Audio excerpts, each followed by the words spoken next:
This month's guest speaker is Caitlin Augustin. Caitlin is responsible for delivering DataKind's core offerings, ensuring that high-quality, impactful data science interventions are created with partnership with the social sector leaders. Since the SDGs were created in 2015, Caitlin has led DataKind in executing over 400 projects that have centered on each of the 17 goals. Her finding is that each goal is grounded in data, and therefore AI and data science will vastly accelerate impact. When we spoke to Caitlin, she said it's crazy to think we can tackle the SDGs' greatest challenges with yesterday's tools. So she'll be presenting DataKind's art of the possible through the lens of the SDGs.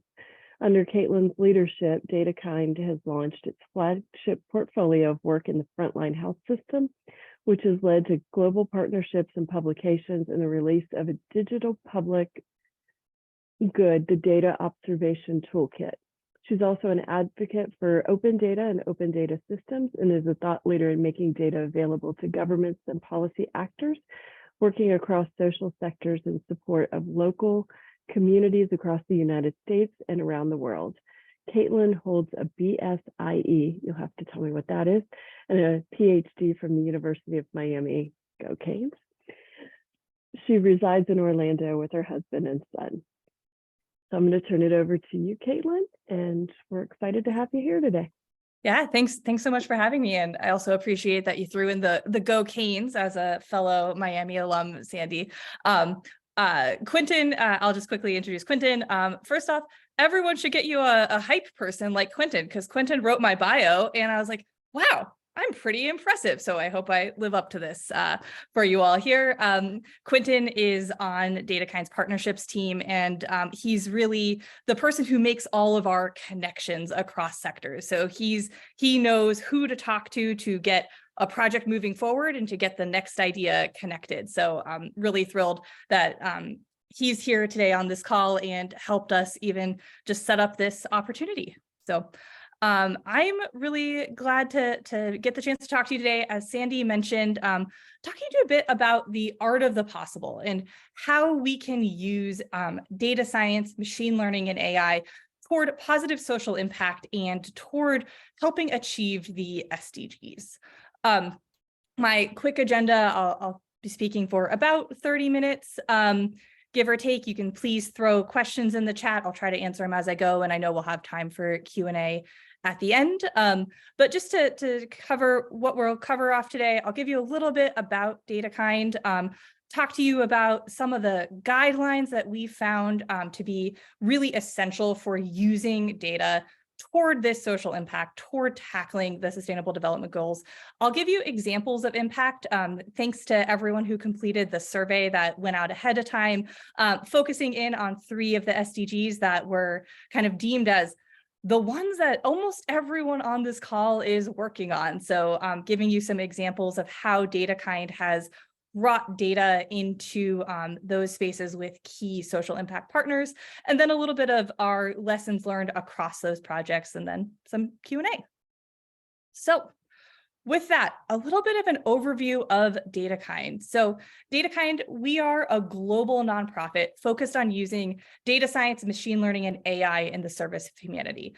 Our thesis is that data, machine learning, AI, these are all tools that are helping corporate institutions move forward faster, and that nonprofits, governments, social enterprises need those tools as well in order to have the greatest possible change, make the greatest possible change that they can make in the world. And so we work directly with social impact organizations to identify the pain points that keep them up at night, those gaps that are preventing them from achieving the goals they hope to hit, and developing data science solutions that really can help fill those gaps, to increase capacity, to help unlock understanding, and to ultimately have impact.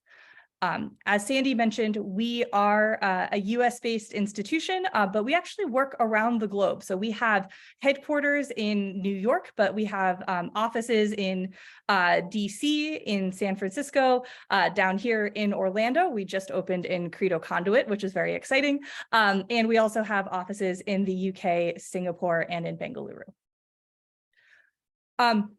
So a little bit about why should we be using data to help tackle the SDGs? We all have so much on our plate. Why introduce one more thing into the mix? Well, just to ground this, 2.5 quintillion bytes of data are generated every day.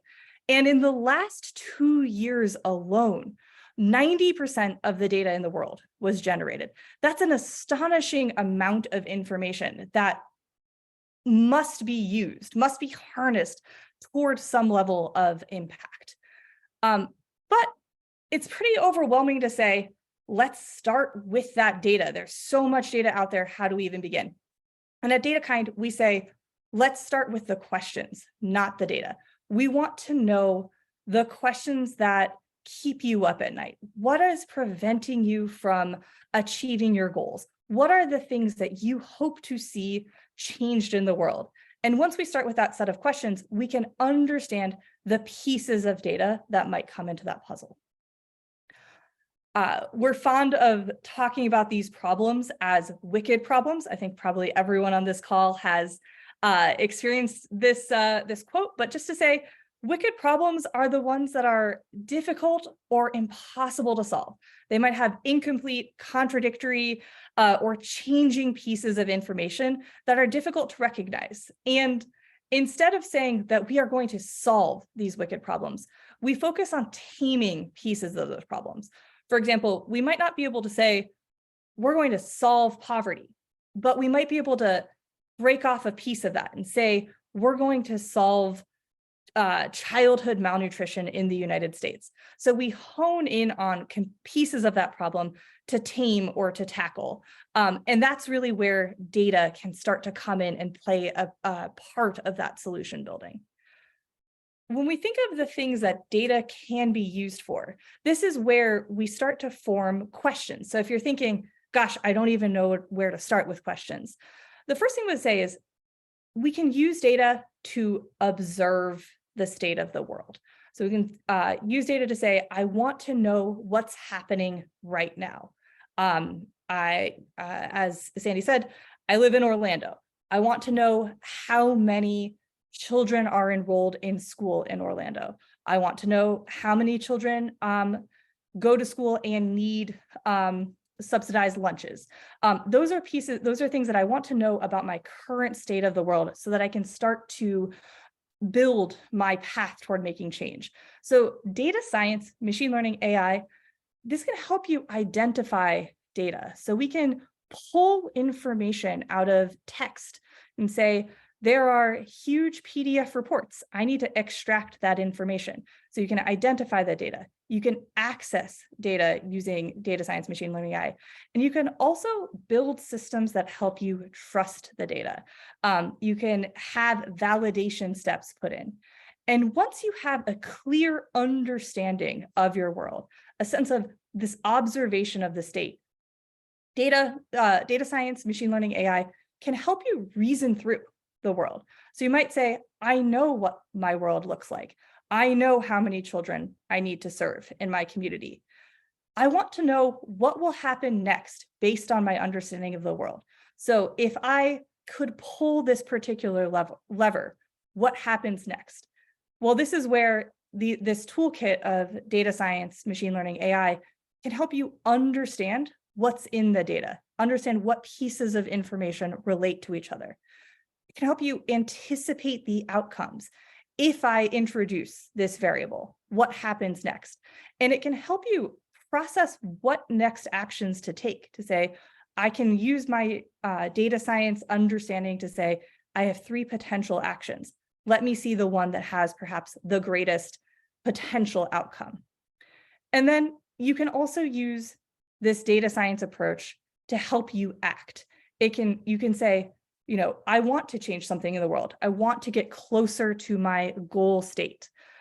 Data science can help you propose those solutions, identify new opportunities, bring new information into the mix. This is where solutions like using synthetic data or data interpolation could come in to help you advance in your creations of solutions in the space. And then you can come back to observation. So regardless of where you are in your state of understanding your world and understanding how the SDGs play a part in the solutions that you are building, you can come into asking a question that can be assisted with a data-driven approach at any step of the process, observing, reasoning, or acting through it. So want to talk a little bit about best practices for using data, because it is not a build it, they will come. We all work with communities who are vulnerable, who are marginalized. We don't want to just include data or data science and assume everything will be okay. In fact, the first guideline that we offer from DataKind is to say that ethics, privacy, and risk management should be prioritized from the start. And it's pretty safe to say, we all know what happens if a project fails. If I want to build a forecasting model that will help understand perhaps what traffic accidents might look like at a particularly busy intersection, and I just can't build that model, it doesn't work, it doesn't get used, you can understand what happens when that doesn't work. You have the status quo is still in existence. Maybe there's been a missed investment. That's unfortunate. But we can predict often what happens if the solution isn't built. One of the things that we think about a lot when we are building data-driven solutions is, what are the risks of this solution succeeding? And one example to share with you is an example of when DataKind was working with a health organization in a rural community. This health organization had community health workers who were doing door-to-door visitations and taking notes by hand. And it took an incredibly long time to get that information that was being handwritten into some computer-based format so it could later be archived and analyzed and perhaps used for care provision. Now, that's a process that can be greatly sped up with the introduction of advanced machine learning techniques. You can take a picture of handwriting and digitize it in seconds and have it archived. And DataKind, we offered that solution out, and we said to our partner, we can make this faster for you. And the partner said to us, that's great, but I employ 20 people in this community to do that digitization. And if you were to introduce this solution, I would remove their livelihoods. And that's not worth it to me. And so that was a great realization for us to say, we have to prioritize all of the ethical implications of solutions. We also talk about learning from experts and listening to all voices. So bringing in not just your community members and not just your experts, but those who might be impacted by solutions. Data science, we think it is a great solution. It's not the solution for everything. You want to focus on leverage points for system change. Where might, in the range of problems that you can solve, is data science the appropriate solution for that? For example, in the health space, the number one fix is often to pay health workers, that many community health workers are volunteers. You don't need a data science solution to fix that, but perhaps you need to use data science to help understand the staffing or the stock of medications that could support those health workers. And finally, we need to design for the right level of data maturity, that solutions need to be built to be sustained by the communities who will be using them, by the individuals that will be using them. So this often means you can't just give a Jupyter notebook over. You can't just give a bunch of code. You need to design in a way that a solution is sustainable. And at DataKind, we think that construction of a solution requires 6 components. And data and data science are only 2 of those 6. You need those subject matter experts. You need social actors, those who are representing your impacted communities. You need strong problem statements. You need to know what you're solving and why you're solving it. And you also need funders who are willing to de-risk the space and to take a chance on a novel approach to solution building. So I'm really excited at the eagerness and the energy in this room to talk about how you could use data toward the SDGs. So what are actually some examples of using data to tackle the SDGs? So thanks to everyone who filled out the survey. There were 3 major SDG goals that came up as almost everyone said this is something that we are trying to tackle: is quality education, reducing inequalities, and developing sustainable cities and communities. And I'm going to give you a couple of examples in each of these areas of different ways that DataKind has worked with partners to help advance toward these SDGs and the specific sub-targets. So in this first one, ensuring that inclusive and equitable quality education is available to all. We have this target of, by 2030, ensuring that equal access for all women and men to affordable quality technical, vocational, and tertiary education, including university education. Now, in the United States, more than 1 million students drop out of college every year, and 2/3 of those college dropouts are low-income students. And individuals who drop out are 100 times more likely to default on their student loans.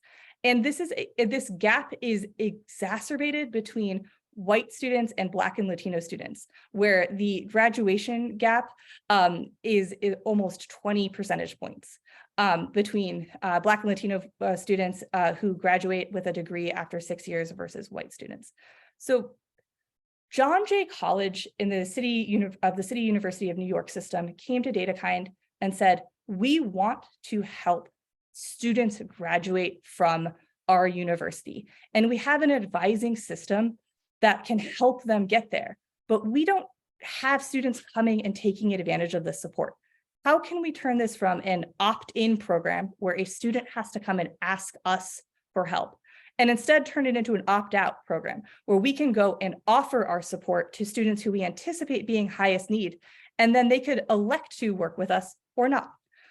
And we said, great, we can help you with that. So we took the data that John Jay collected on their students with FERPA compliance. So all of our data steps were in compliance with local and federal regulations. And we built models that have over 90% accuracy and precision to predict the likelihood of non-graduation of students after they reach 90 credits. And this pulled on 187 features about students, from their previous GPA to the number of classes they were taking each semester to their major. And what this allowed, this model, which has been in use now for a number of years, allows the advising team to do is to generate risk scores, which are the non-graduation probability, and to rank those to allow for intervention prioritization, which then allows them to do that outreach. And we created multiple models for different student types, different student journeys that allow for intervention at different steps of their education process.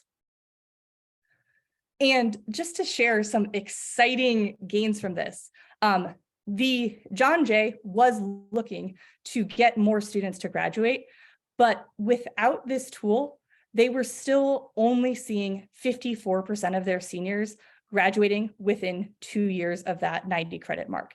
Since they've implemented this tool, 87% of those students have graduated. So over the 2 years of record keeping from that Dara had given this quote over 600 more students graduated than predicted. So this is an example of using the data that you are already collecting and creating a tool that allows for intervention and just doing your existing body of work in a slightly different way. A completely different example toward target 4.4, which is increasing the number of youth who have skills, including technical and vocational skills. DataKind is working with the Global Opportunity Youth Network. Opportunity Youth are individuals who are between 16 and 25 who are unemployed and are not in school. And a vast majority of these young people live in South Asia and Sub-Saharan Africa. and 80% of those who are unemployed are female. And we're working with the Global Opportunity Youth Network to build them tools to help in the job placement and technical training matching in communities. And these tools are designed to be completely low or no code. They're just designed to be applications pulling on multiple data feeds. But the end user doesn't have to do anything other than navigate a website. And using these tools, we are already seeing the implementation in Mombasa in Kenya, which is where our lead partner is, of job matching to get more students into computer training programs, which is hugely exciting to us. So this is a completely different problem and a completely different approach where instead of privately held data, this is public information. This is information on job boards and information that individuals are providing through their equivalent of a LinkedIn or other job profile. Now, moving on to a different goal, talking about reducing inequality within and among countries.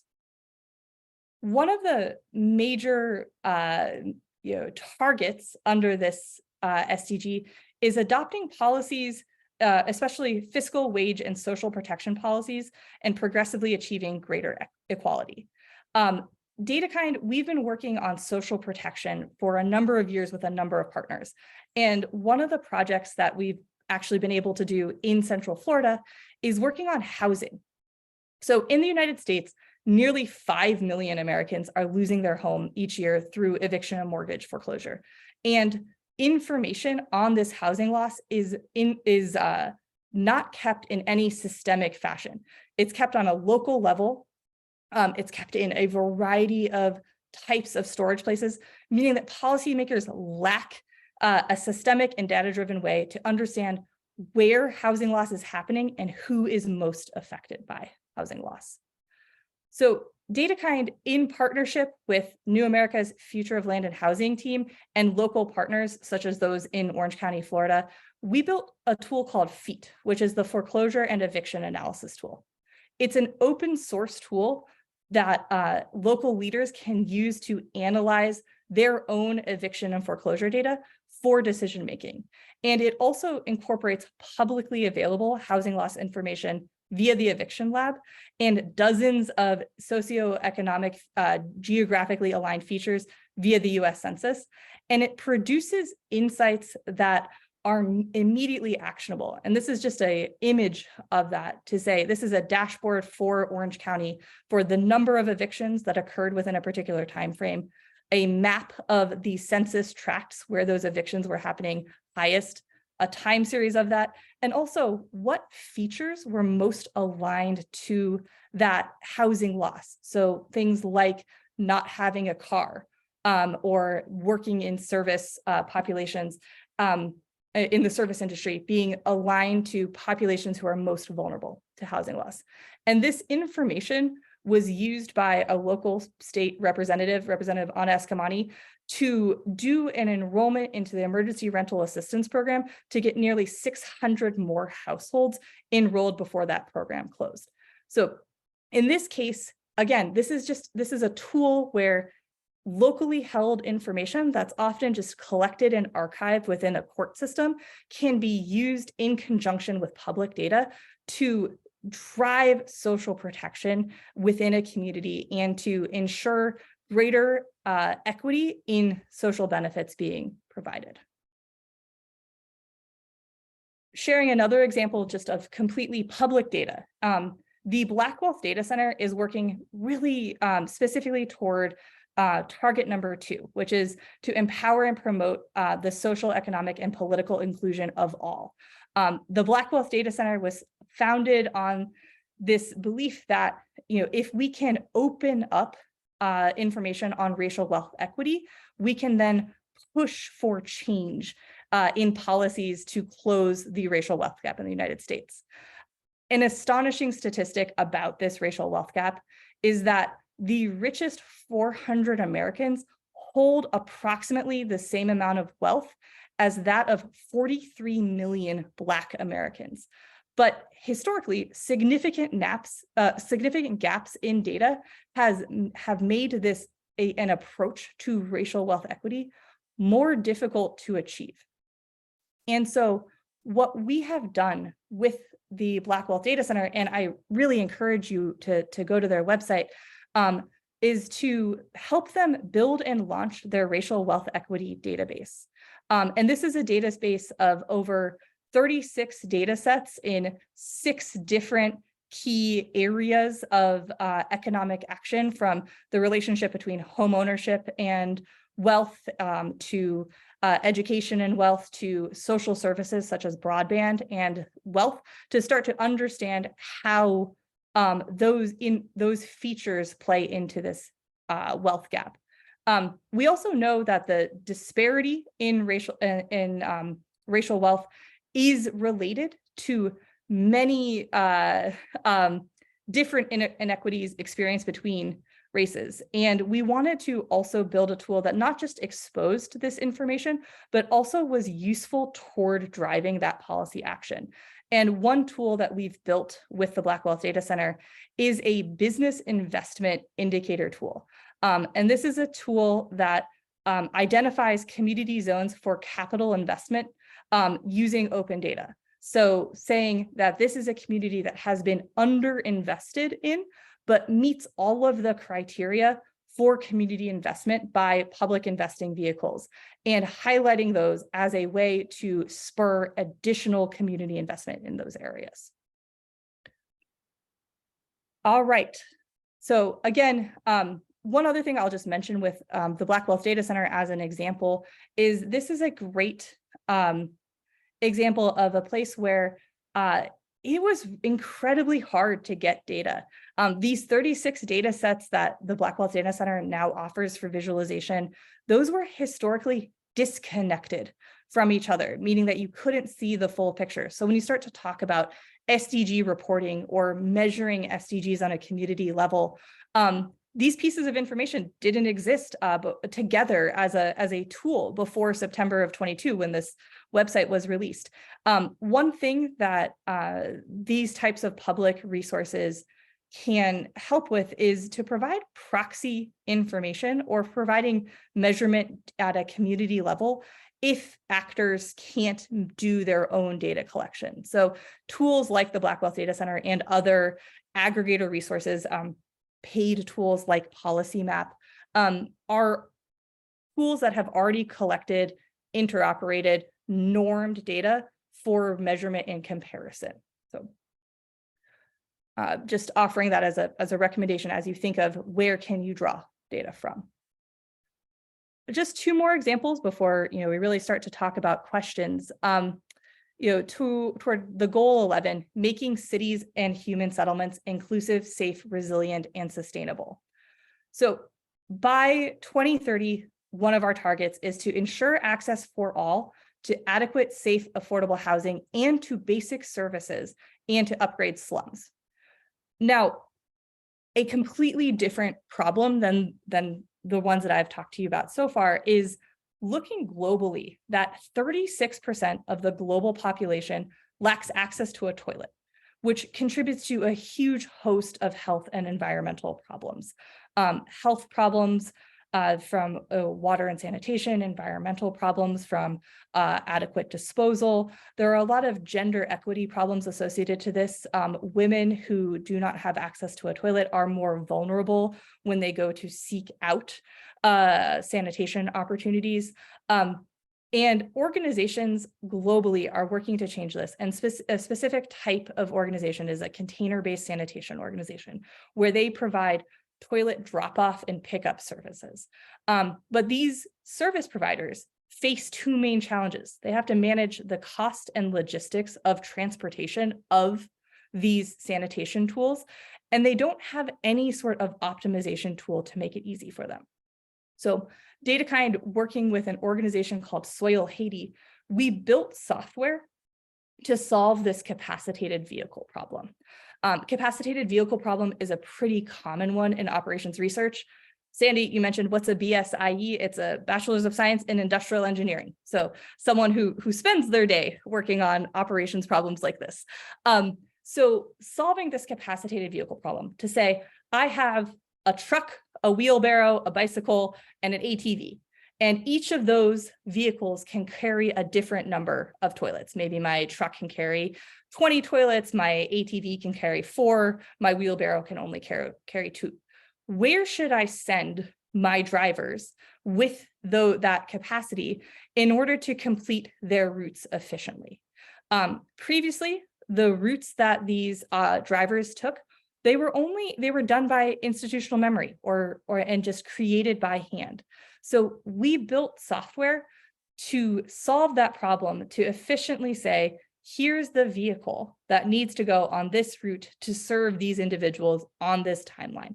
And that software needed to be designed for operations in Cape Haitian in Haiti, which means it needed to be offline accessible and needed to provide turn-by-turn audio instructions in the native language.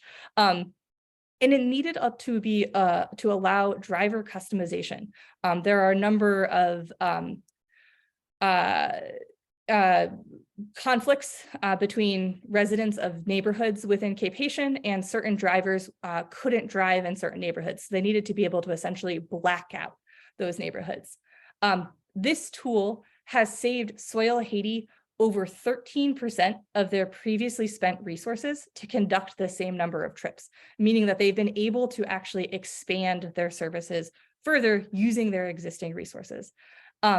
And due to that success, it's actually scaled in use to organizations like Sanergy in Kenya, Senema in Peru, Riders for Health in Lesotho and Nigeria, and the Container-Based Sanitation Alliance has actually adopted it for wider dissemination. So this is a tool that is enabling far greater service of basic services to communities. Now, a final example, maybe a little bit of sexy AI here, is talking about drones.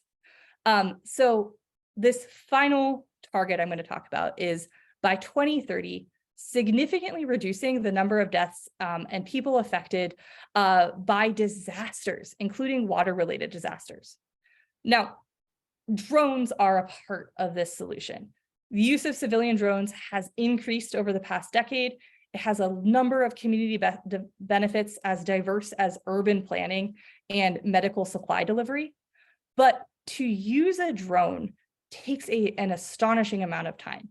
Just a 20-minute drone flight can produce 800 images, which will take a single analyst 13 hours to process. And that's with a high chance of human error. So can we use data science, AI, to build a solution that could cut that processing time down to about 2 hours? If we could do that, that would change the ability of use of this drone imagery from just forward planning to using drones in time-sensitive situations, such as disaster response for floods, fires, and landslides.